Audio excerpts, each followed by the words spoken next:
Hello, everyone, and welcome to a brand new episode of Setlusting Bruce, your podcast all about Bruce Springsteen, his music, and mostly his fans. I am your host, Jesse Jackson, and I have one of my favorite people, Jon Wow. Alba, on the phone, on the show. Jon is always a great guest. He's always got great stories.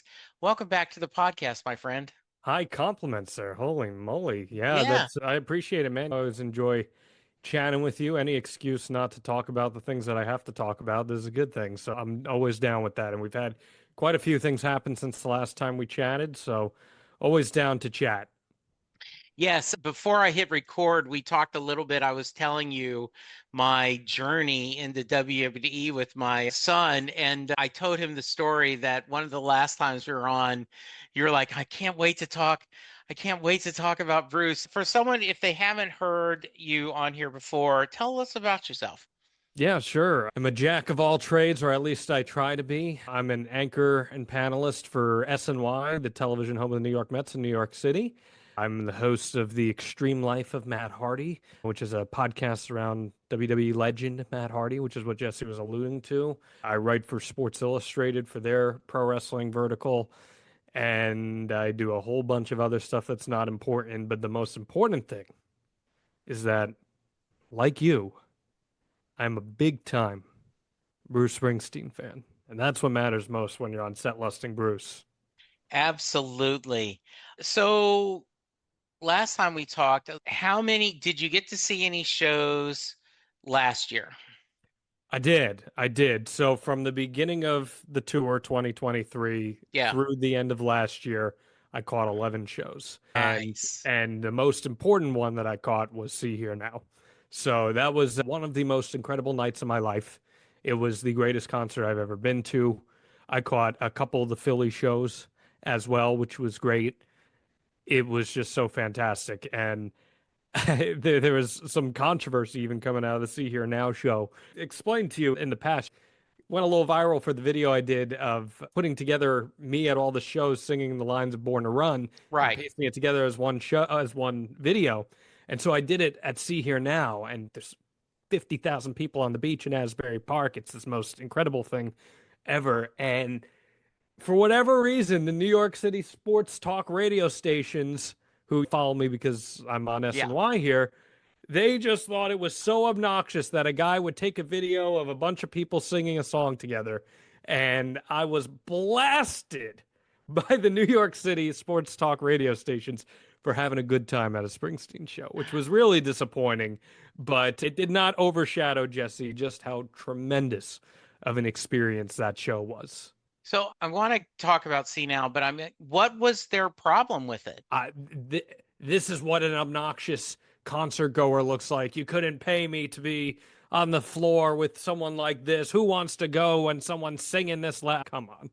God, they're only on their phones. I take out my phone for one part of a Springsteen show, and it's that one line, and that is it. My phone stays in my pocket the entire time. So Uh, it's just asinine. that is hilarious because I remember before, and by the way, I always like to give credit. Before Tampa said no surrender. He's open, no surrender. Yep. And everyone Mm-hmm. like, bullshit. No, Oh, that's not dude, going to some of the happen. tweets This I is got about so it. stupid. God, what? No way this is going to happen. And you're like, book Wait it. for it. Book Wait it. for Yeah, it. you're right. Yeah, You're book right. it. Yeah. I had some But good intel. I had some good yes, intel. Yeah. but you had said that, and you recommended take a couple of pictures, and then if you want to do one video, but the rest of the time be in it. Yep. And I just went to 3 shows for Jason Isbell.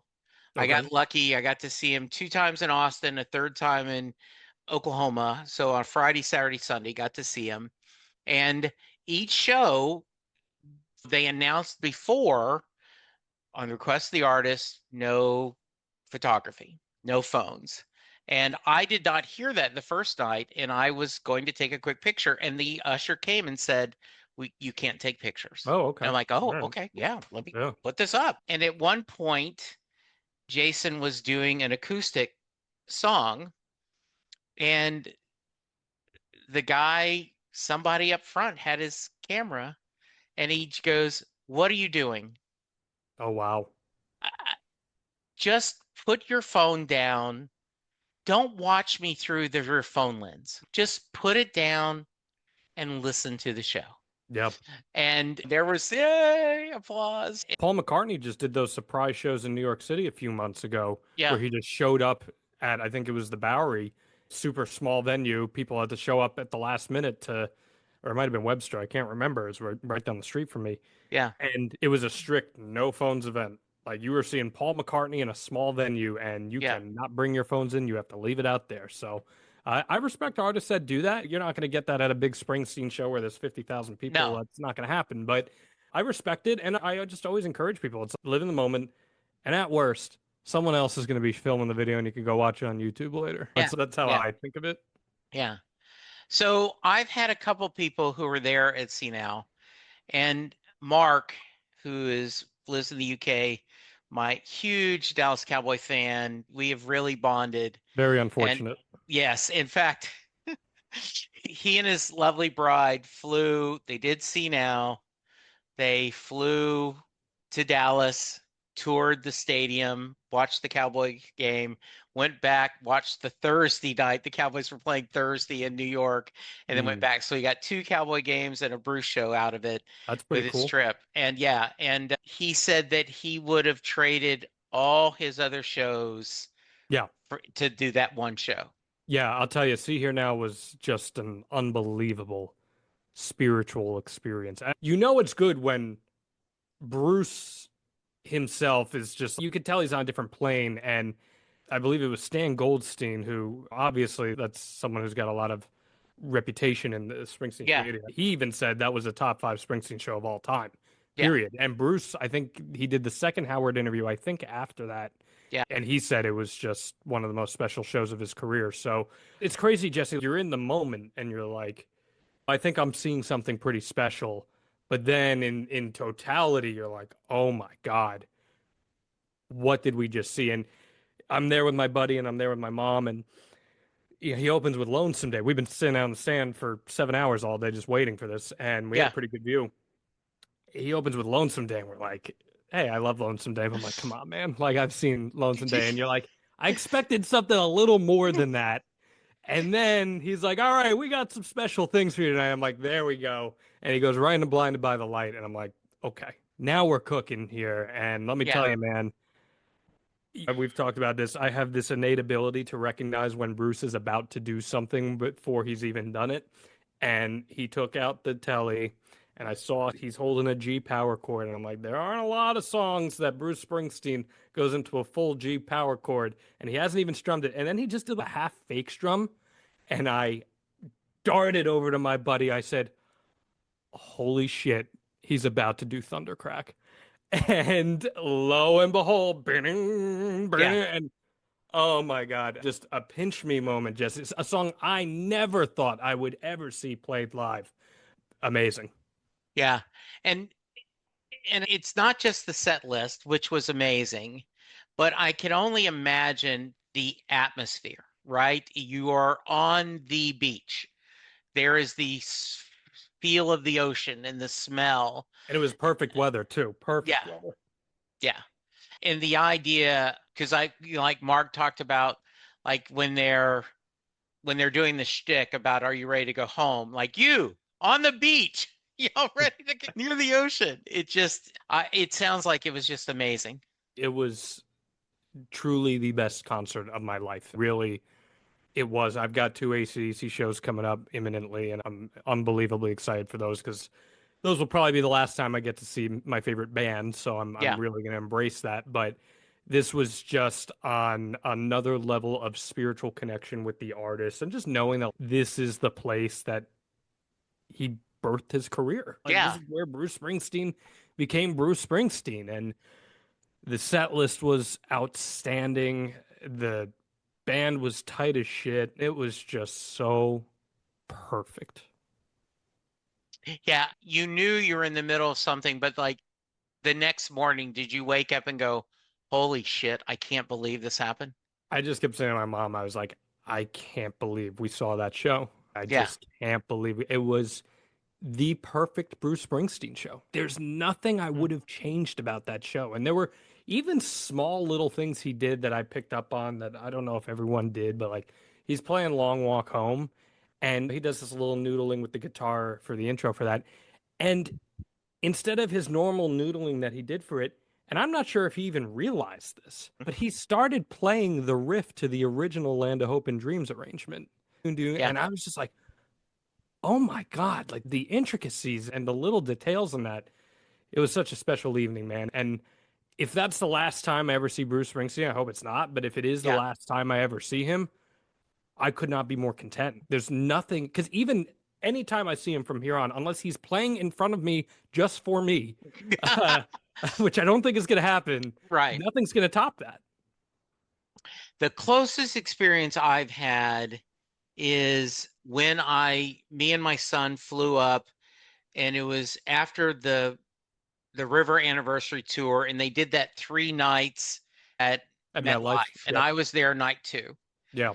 And my son's there next to me. It was the second time he'd seen him. We were in Jersey, and when the couple got engaged and they played in the middle of Jersey Girl, and he talked about that and the fireworks going off.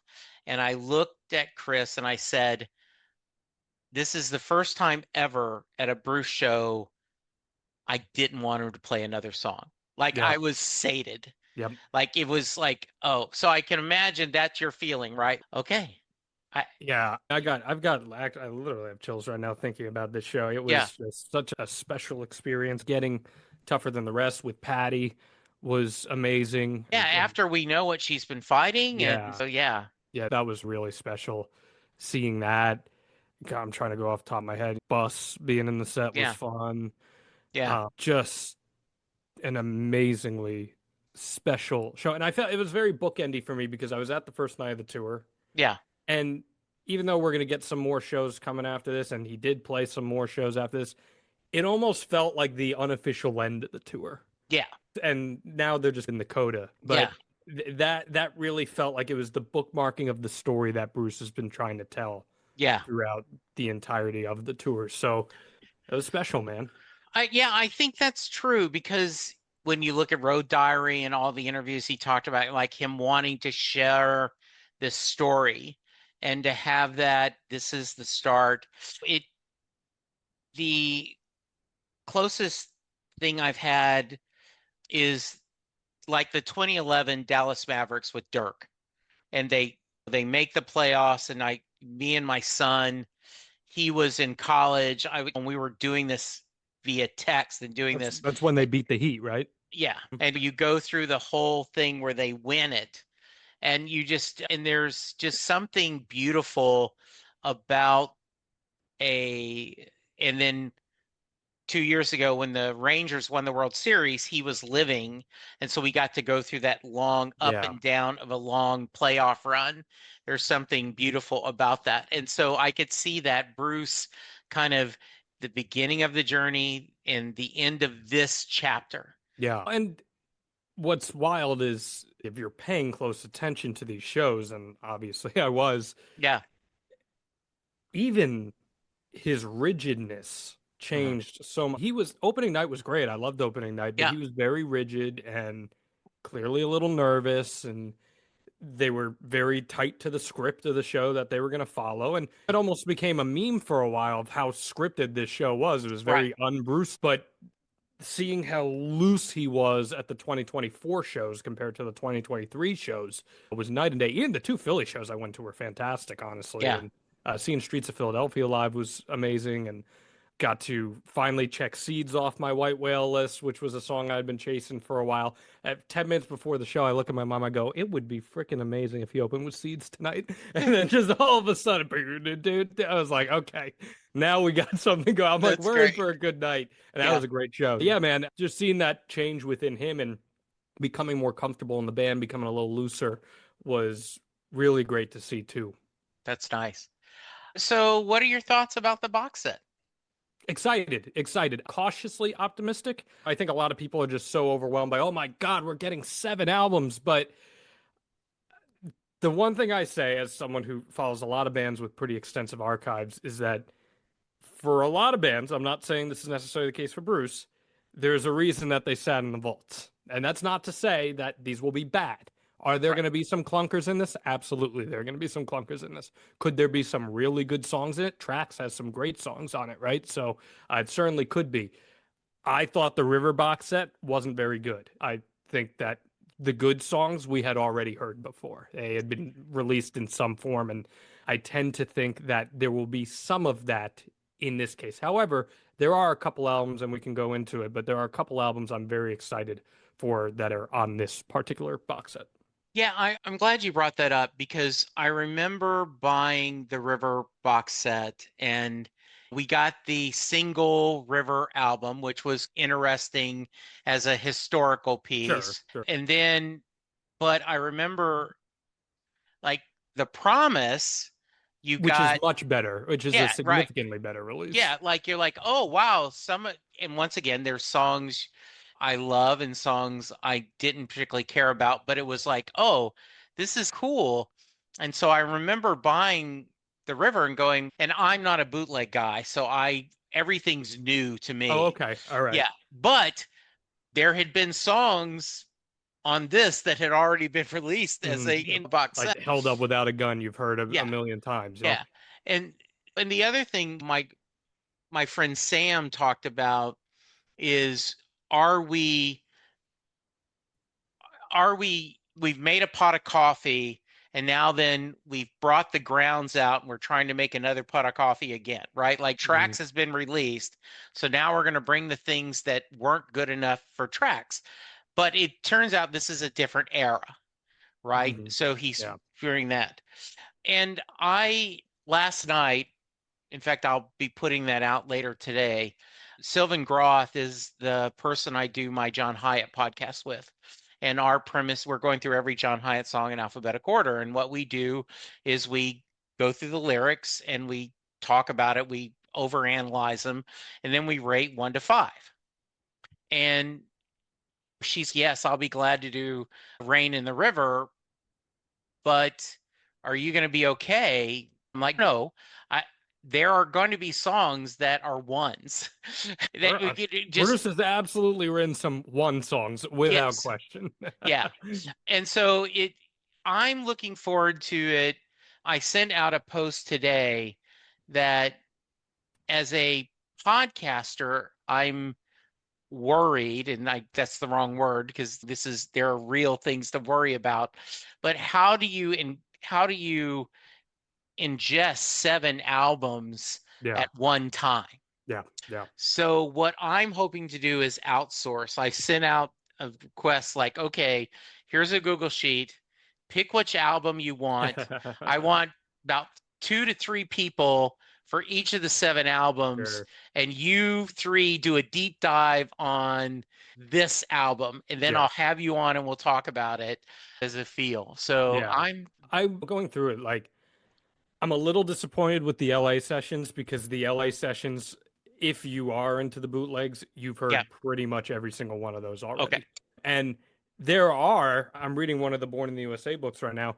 There are stuff from those sessions that are not included in the 83 thing that I think Drop On Down and Cover Me, which is the spiritual predecessor to Cover Me. And there's some other ones, Protection, like what ended up writing for outsourcing that song. But yeah, there are songs that I would have thought would be gems from those sessions or early right, versions of songs we saw on Born in the USA. I know there is another version of My Hometown on this, which might be the rockabilly version that was recorded at the time, but I expected that there'd be more. So maybe there's more from that era that could one day get a release. I don't know. I'm not surprised to see like the Klansman on that or anything. mhm, That was a very interesting song he wrote at the time. So hearing those in high Q will be pretty good. The two I'm most excited for are Somewhere North of Nashville, which is the 95 East Street Band album that think those quick reunion sessions they did there, the Blood Brothers era, and seeing what yeah, you get out of that. Um, and then the Streets of Philadelphia sessions, which, as we record this, we got a taste of today, actually, Yeah. with Blind Spot. So those are the two I'm most looking forward to personally, because I think 94, 95, I actually believe Bruce's voice sounded great during that time. I think Yes. his song, he was very in tune songwriting. They were much more subdued in one way, but also he was very expressive. And I think there'll be two very different albums. So I'm excited to hear both of those. I'm interested. I agree with you. I'm also interested in the soundtrack, right? Yeah, Because yeah, that's an interesting that's, one. I think it's going to be, it could be some different muscles, right? Like he's using this, it could be a different creative muscle that he's shown, and it'll be interesting. It is, it's expensive. Of course, as someone talked about, the price has already gone down a little bit on Amazon, Yeah. but I do think that this is, and I'll bring it. I'm talking to my son, and he says, like, all right, so you're telling me that there was a legendary Rock Austin fight that was never published, that was never broadcast, and now then I can buy it. I said, that's a fair kind of assessment. And there's 7 of those. Yes. He says, Yeah. sign me up. Yeah. Listen, man, there are going to be some clunkers on this. I'm Yeah, pretty confident absolutely. in that. It's going to happen. My biggest question is there going to be, and if I was the priest on this, is Yeah. there going to be a Racing 78 on this? Yeah. That's where, and if there's 2 to 3 of those, I'd be thrilled. And Yes. I'm not expecting it. I'm Right. expecting the best song on this to be a pretty good song. Yeah. But if there's 1 or 2 classics on this, then that's a success as far as I see it. Oh, yeah. I talked about last year or in 23, I saw him 3 times, but I saw Priest twice. Which is So, like, crazy. yeah, which I'm like, I'm not going to complain about the set list not changing much when I get Priest twice. And it is, yeah. So, our, I don't know what we're going to get. And the other thing is, the cliche, one man's trash, another person's treasure. There are going to be songs that I go, oh my God, I love this. And they're like, no, that's Yeah. horrible. And then everybody else is going to go, I love this. I'm like, I really? it's so funny because I deal with that with my friends and my family all the time when we're talking about Bruce stuff. Like, I think Iceman is a pretty damn good song, and it's like the spiritual predecessor to Badlands. And my buddy was like, "What are you talking about? It's like barely a complete song." And I'm like, "Man, like I don't know, It you just hear speaks to something different, me. right? Yeah, Yeah. it's just it is all in the eye of the beholder at the end of the Yeah. day." For all my complaints about the, the River box set, I love Meet Me in the City. That's a good song. Yeah, It's a good it's a good song. song. Yeah, And I it mean, was look, like, if there were songs of that caliber on this, I'd be happy. yeah, exactly. Because he opened each show with that. And I'm like, that's a great song to start a show with. But yeah, we'll see. It's going to be a lot of fun. I think there are going to be some people who are expecting some party songs on this, and I think those are the people who might end up disappointed because just based off of the synopsis and Yeah. reading through each album, it really doesn't seem like you're going to find a Mary's Place on there. Like it No. just doesn't. Like Yeah. Perfect World will have the closest stuff to what we recognize as modern E Street Band sound. Yes. And there are some songs in there that have already been released before with Joe Grishecki and played live, in fact. Another Thin Line's been played live before. So there are songs there that have. I was really disappointed, Jesse. Like when he announced this, I was like, man. And he talked about Perfect World. I was like, I wonder if the fabled Land of Hope and Dreams, like 1999, 2000 recording is on there because that's the one that I Yeah. think people would love to hear the studio recording of that exists somewhere, but Right. it's not. Or 41 Shots too. He laid that Yeah. down and that didn't exist. I know someone talked about You're Missing. I think he recorded that much earlier. If that's not there, but yeah, man, I'm still most looking forward to the E Street band centric stuff on this, plus the Streets of Philadelphia sessions. Yeah. I think it's going to be very cool to see this creative process. And one of the things that when I talk about when I'm at work and whenever we have a morale committee, like a party committee, I go, understand anything you do, a third of the people will love it, a third of the people hate it, and a third of the people just won't care. Sure. No matter what you do, no matter what kind of party, what kind of food you order, and your goal is to make it where that three keeps changing. So by the end of the year, at least one event, that there was people were happy. I think there's going to be songs that we love. There's going to be songs we just are and there'll be songs like, no, this is a skip. And there's going to be songs that you're like, this is great, but why did he do that on this? And Blind Spot, for example, that came out today, I think it's a great song, but there's this like droning grunting going on in the back of it. And I was like, what the hell is this? I was like, this is a great song, but all I can think about is this one voice just going, huh. And I'm like, what are we doing here? So there's going to be a lot of moments where you're like, that's an odd choice. So, John, I am so happy you said that, because I thought the same thing. Yeah. I pull it up and I'm like, huh? I'm like, what? Is it this takes something away from a great song, because it is a great song. And yeah, it's just, there's especially what you're remembering is, or you have to remember at least, the 90s in particular were a very experimental time for Bruce. So there's going to be a lot of experimental things on this that you're going to be like, what was this dude thinking? And it'll work for some, and it might not work for others. So I guess we'll see how that all plays out. And I think the idea of exploring something creatively is just really good. I know a lot of people were disappointed there's no Electric Nebraska. I don't know if Electric Nebraska will ever be released. I'm just not sure, though. The thought is that maybe with the movie coming out, that would be a great tie-in. Any thoughts on that? Yeah, it would be. I do have a feeling that they have a plan for it if they want to do it. Okay. That's the impression I have. We truly don't know how much exists. Bruce says, there's not really much else out there, and they didn't even do the whole album full. But then you have Max being like, no, we did, and it's great. So who's telling the truth? Who's forgetting? Yes, exactly, right? I don't know. It was a long time ago, right? Yes. Who's exactly to say? My gut says they did lay down more than they're leading on. And if they want to do it, they'll have the option to do it. Will it happen? I don't know, because we as diehards are like, it would be really cool to hear that. But he's the artist, and if he feels that does not reflect his best art, he's not going to put it out.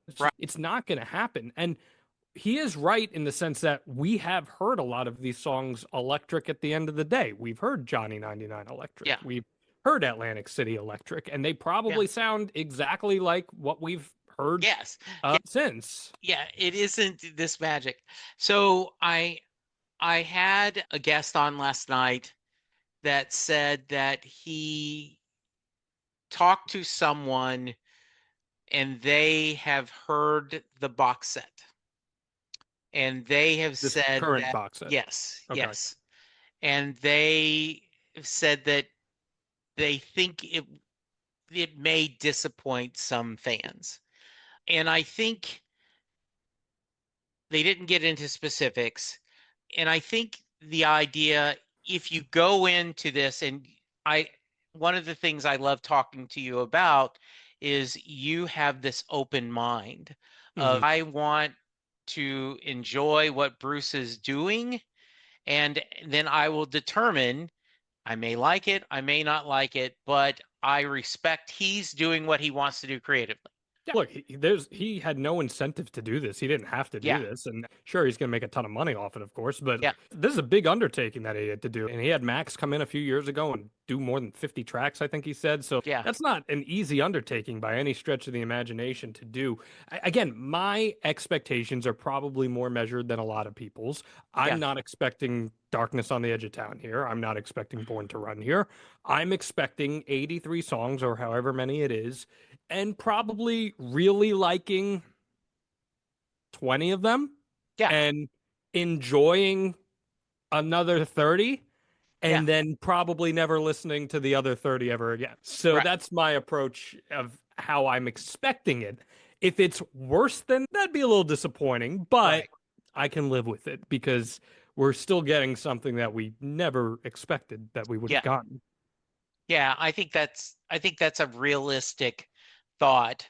And as you say, what if you get two or three gems Sure. If you get two or three classics on this, that you go, how the hell did this not yeah, get released? yeah, that's the gold right there. Yeah, And all of a sudden you've got a new favorite song. So that's really cool at this stage in his career to have that. For me and the nerd in me, the Springsteen nerd in me, I'm gonna really enjoy going through it and trying to figure out sonically in my head, when did he add that overdub? When was that guitar added? Because I can even tell, like Rain in the River, for example.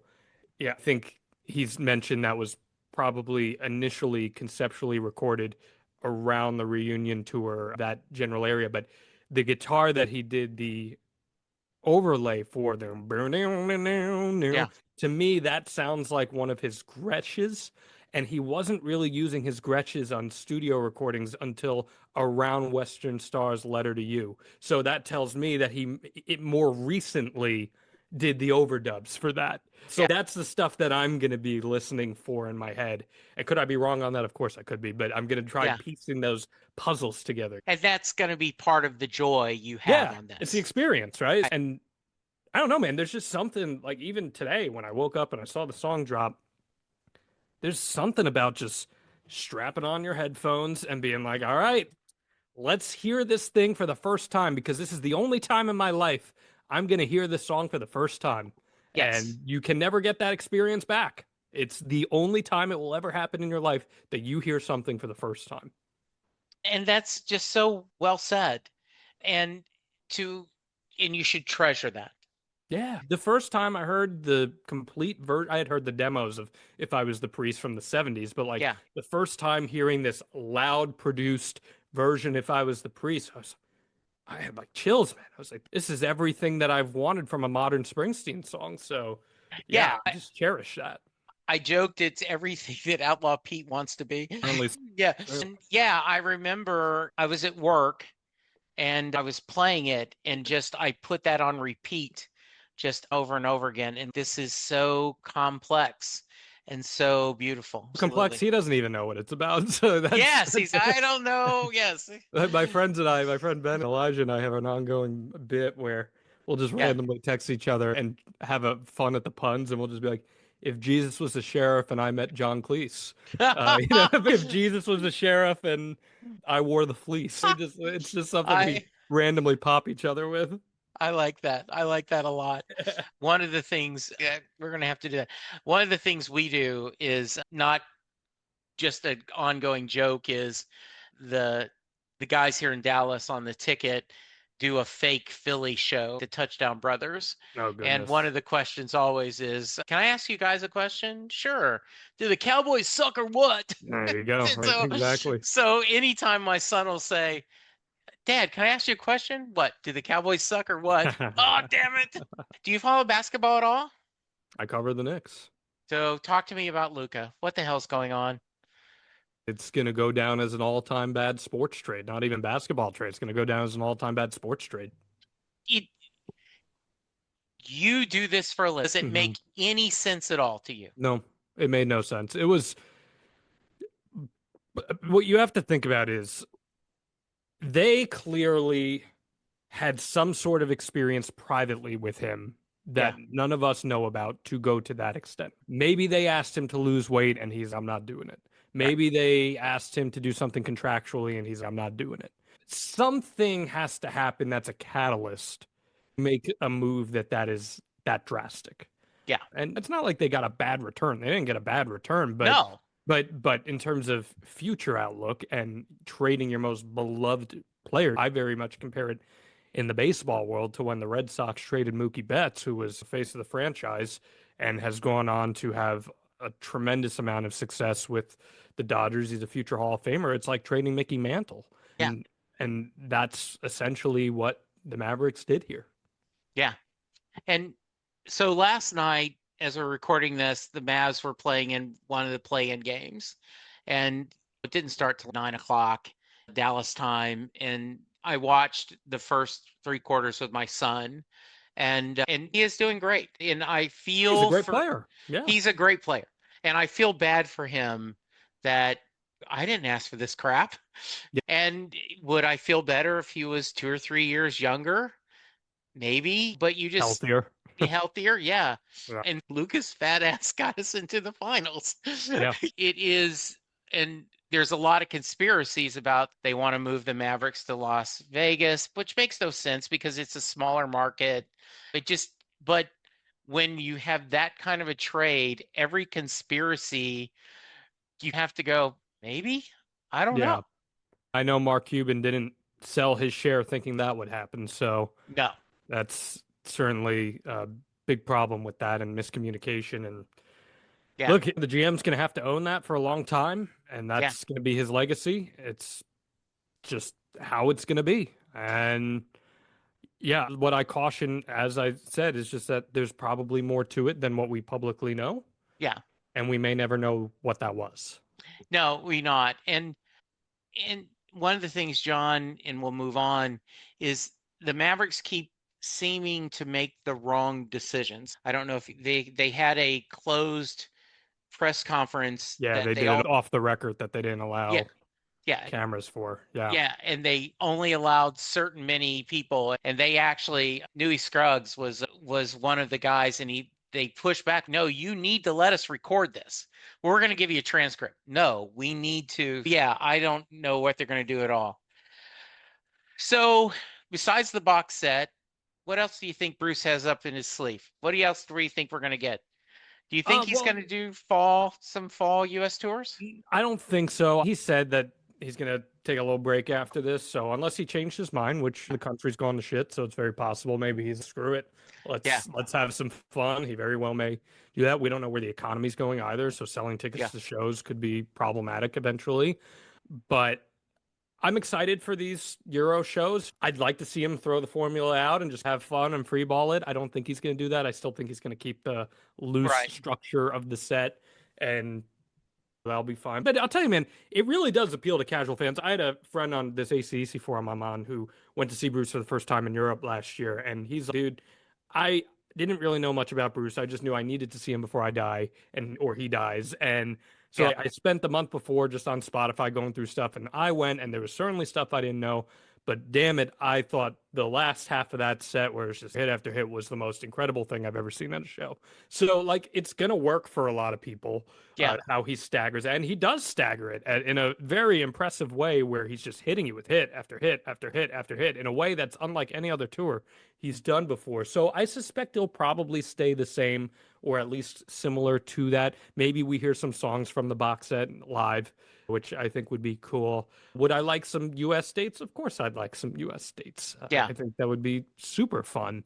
We got the movie coming out. Let's see what kind of tie-ins he does with that. I have friends who've worked on the movie and a couple who were there for some of the live tapings of the mhm. concert scenes who said that Jeremy Allen White is just gonna absolutely destroy this role in the best way possible. I love him in the Bear, and Yeah, do you see the Iron Claw? yeah, my son Yeah, made us go, he and was he great in was the Iron great Claw. in He that. was great in the Iron Claw. I know people are talking about, oh, it's just the wrestling movie, but it was a really good Oh no, movie. He that's a was great. family movie. Yeah, It's not for families, but it's a no, movie about family. yeah, Yeah, no, 100%. He's great. So maybe we see some tie in there. It would be interesting. I don't think we're getting Electric Nebraska out of that. yeah, If Electric Nebraska happens, it'll happen down the line. I don't see it happening as the time because that would be the antithesis of what the movie's about. yes, good point. So I don't think it would make a lot of sense to release it with that. Maybe we see some solo touring from Bruce. I wouldn't hate that. I think I'd be down for a nice little intimate tour with him. That could be fun to see. But truthfully, my bold prediction, Jesse, Yeah, is that at some point over the next few years, I don't know how long, hopefully it's while Bruce is still around, I think we're going to see a Broadway play developed about Born to Run or the making of Born to Run, or wow, maybe how Billy Joel had the, what was it, Moving Out? They had the yeah, Broadway show, something akin to that, because Born to Run screams Broadway show, if you yeah, ask me. sure, Just a Jungle Land in a Broadway setting, it makes so much sense. And Bruce is a big theater guy and had yeah, his own Broadway run. I totally think that at some point that will get a Broadway treatment, but that's my thought. yeah. I think in a fantasy world, he went to Broadway a second time, a residency there in London's theater district, and do a Yeah, run of that. that'd be cool. I That'd be think cool. that would be him and Patty enjoy some time in London. And Yeah, so, yeah, that'd be yeah, cool. I'd it'd I'd be be very down with cool. that. I'm down. I'd be down with him just even doing like a solo tour akin to 2005 where he just plays some other stuff and rearranges some stuff. I think Yeah, the big question is, Jesse, I don't think this is the last E Street Band tour. He's right. pretty much said as much. But the reality is, and I hate even having to talk about this, but this is the reality, is that people get older, people get sick, people pass away, Yes. lineup changes happen in bands, people retire. Yeah. So 3 years from now, who's to say that the E Street Band even looks like the E Street Band that we know it as? Yeah. Like I said, I'm seeing AC/DC a couple times over the next month. Right now, they had to replace the drummer and the bassist, and those are Yeah. two essential parts of the AC/DC rhythm machine. So Yeah. things change, and I think fans are going to have to uncomfortably be okay with that. The last summer before last, I think, Brian Wilson and Chicago were touring here in Yep. Dallas. Mhm. And I have seen Brian Wilson probably over a dozen But he was times. a disaster He at, was at horrible. the end. Yeah. Yeah, it was sad, John. Sad, And exactly. yeah, the band were amazing. He has a great, amazing band, but he could barely sing. Yeah. Look He at what's walked going on out. with Frankie Valli right now. Yeah, I mean, the dude is lip syncing. right. He's 90 years old. He Yeah, shouldn't be out there. no. Brian came out with a walker, and And I that's sad just, because that's a legend, right? Brian Wilson's one yeah, of the greatest songwriters in music history. right. And to go back to the sports, right, where you go, it's time to hang up the cleats, Yeah. right? You're, yeah, Yeah.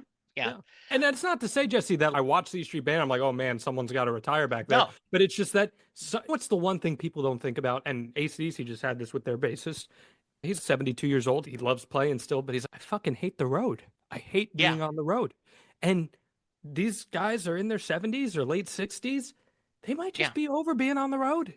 yeah, Travel is not fun. no, Travel is really shitty a lot of times, yeah, even if you have the best accommodations. So it's totally understandable if someone wants to hang it up or not yeah, tour anymore. yeah. Like I know before my mom passed, and in 10 years before she passed, I quit asking her to come up to Dallas because you could see her being out of her element, not being in her house.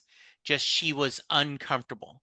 Yeah. And I'm like, it's so I don't care. Hey, Four Seasons Hotel, you're nice. You're still not in your environment. Yeah. So I think that's well said. Yeah, it's just something that it's going to be a reality that we're going to have to come to grips with. And Yeah. what happens if Yeah. someone is not Roy Bittan is playing piano? You get Yeah. used to it. If Right. someone is not Max Weinberg drumming, we get used to it. Clarence Yeah. isn't there anymore. You got used Right. to Jake. Yeah. It's just how it is. Is it ever going to be as good as it was? Probably not. But that doesn't mean that the passion's not going to be there in the performance Yeah. and whatever it may be. So the big thing that I say, and this is all strictly hypothetical, of course, that we're Yeah. talking Sure. about. The big thing when it comes to replacing musicians, a lot of bands will go for a big name. They'll go for someone who's just a good musician. In my opinion, it has to be a good musician who understands their role within the context of that band. And that's Yes. super, super important when you go about looking for replacement players. You know, how Bruce eventually tackles that, because it's a decision he's going to have to make at some point. Yeah. That's going to be his prerogative. If he does indeed want to play as long as he wants to play, as he keeps insinuating, Yeah. then that's great. I think a good strategy for him, Jesse, would be to not stop touring, just tour when he wants to. So, for Yeah. example, look at the Rolling Stones method, right? Where every year they're playing like 7 shows. If that's what Bruce wants to do as he gets older, power to him. Do that. The tickets will be $1,000 to sit in the nosebleeds, but that's going to be it. Yeah. There was a joke a few years ago. My mom used to say, Grandma's not doing well. This may be the last Christmas. And so someone posted, I need to go see the E Street Band because this might be the last year. And the wife, screw that. That's what you've said for the last 10 years. He's never going to die. I've been thinking that about AC/DC, man. I thought when Malcolm retired, that was it. And then I Yeah. thought when Malcolm passed, that was it. And Yeah. now here we are. And Brian Johnson's 78 years old singing Hell's Bells and Back in Black. It's just amazing. So, and That's Angus Young, awesome. 70, duck walking. It's just, That's I, crazy. as much as I love Bruce, I've been on such an AC/DC kick lately because I'm getting ready for the shows. And, That's nice. I think I said this to you on the first time I came on, like, Bruce is the reason I listen to music. AC/DC is the reason I play music. And there's just nothing fatter than laying down a big old A chord and just pounding away at the chorus of "If You Want Blood, You Got It." So I that's love it. just how I feel something when it comes to that. That is awesome. Yeah. Jon, as always, this is a joy. We're going to do it again Yeah, anytime man. you want. Any final thoughts, and how can people reach you? Look, I look forward to the release. I'm excited for it. I will try to be as level-headed about it as I can. My girlfriend told me she will get me new headphones for it, so she does not have to listen to it. And that's okay. I respect that. She's a big Swiftie, so Yeah, I have definitely enjoyed learning more about that. And there's a lot of Springsteen influence in Taylor Swift's writing. I hear it. tons. I hear it a lot, and I try to explain that to her, and she doesn't really connect with that, and Yeah, that's fine. But yeah. one day she'll get that. But no, I'm looking forward to it, man. And yeah, you can reach me on whatever's left of Twitter at Jon Alba, Jon_Alba on Instagram. I'm on TikTok. Okay. The Extreme Life of Matt Hardy. If you like wrestling podcasts, if you're in New York City, watch a Mets game and you might see me. That's kind of how I There we approach that. go. Thank you, my friend. I appreciate it. Thank you, Jesse. And you want to make a prediction on WrestleMania? What do Two you main want me to events. predict? What did two That's main both events? big, yeah, main events. What do you think? I think Seth Rollins wins the triple threat, and I think John Cena wins the WWE Championship. That's what I have too on our little Okay, local thing. Yeah. I think storyline, it makes the best sense. there you go. Yeah. All right. Thank you, my friend. Listeners, go follow him on Twitter. Be excited about the box set. And if you're seeing him this summer, enjoy the journey, man. Just enjoy it. Thank you, Jon. Thank you, listeners. Be safe, be kind. We'll talk to you soon. Goodbye. Okay. See you, Bye. man. Bye.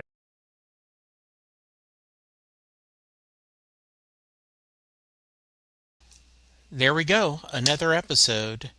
I'm about to go through a couple of things where you can reach me and give me feedback.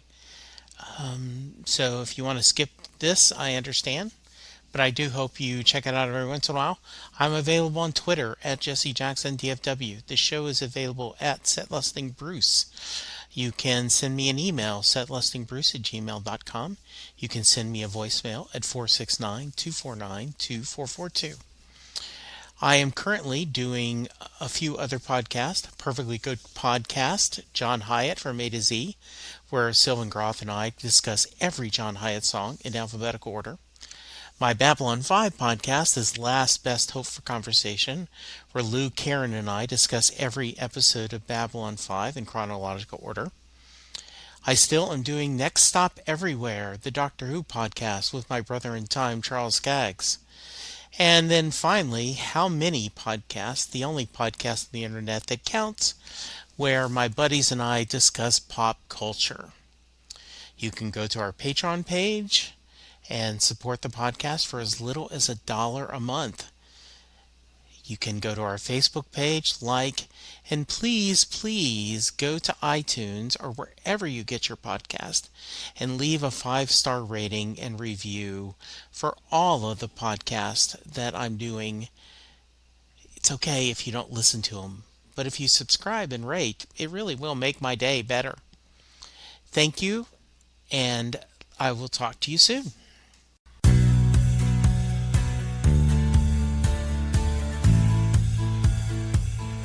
You just heard the fun talking, hard rocking, music loving, album ranking, fan thinking, joy spreading, lyric reading, story sharing podcast that is the one, the only Setlusting Bruce. The theme for Setlusting Bruce was written by David Rosen, used by permission. Cool. Hey, thanks for visiting. I thought we just would catch up, and Sure. it's just been a while and hear how things are going with you. Yeah, man, Uh, sure. That sounds good to me. All right, sounds good. And I won't ask you wrestling questions this time. You can ask me whatever you want, man. No, I'm always down to chat. I know you're asking. I may talk to you a little bit. I now have this burning desire to get CM Punk on my podcast to talk about his love of punk music and music. Good luck with that one, because we can't even get him for Sports Illustrated. So good luck with that one. Really? Oh yeah, he doesn't do much media at all. Wow, Yeah, that's a shame. there is. Yeah.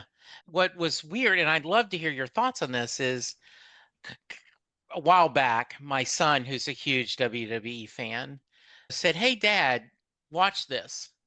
And I went in knowing nothing and CM Punk's talking. And I go, "Wow." And this story now does not look good because of what happened, but a guy named Mark Evanier said he went to see Bill Cosby when he was doing comedy. And he said Bill Cosby just started talking, and then all of a sudden you knew it, he was in his routine, and you're like, what, when did he You didn't stop even talking and realize. become the routine? Yeah, It was smooth. And I said, this guy is just talking to us. He's just, and all of a sudden you're in the middle of a promo. yeah, I'm like, and so every time I watched him, I'm like, I can't see when he switches that. And so I've become a big fan of him. yeah, yeah. He's tremendously talented, and I think that's part of the art of the promos when you suck people in and they don't realize where that line is, and you're connecting, you're reaching through the screen and Yeah. feeling what they feel and they feel what you feel. That's the art. Yeah. I did. I'm sucked in. I went to WrestleMania when it was here in Dallas a couple of years ago because Chris wanted me to go. And so this year he's, "Hey, will you watch WrestleMania with me?" But I'm engaged. He's perfect, John, because he's okay, watch this, Dad. And so he does the abridged version You tease it of, up. I got you. yeah, okay, Yes. here, watch Cody and then Cena, and we've done all this. You know Sure. the highlights. So pretty cool. There you go. Yeah. All right. Let's get started and talk a little Bruce. Here we go. Counting us down in 3, 2, 1.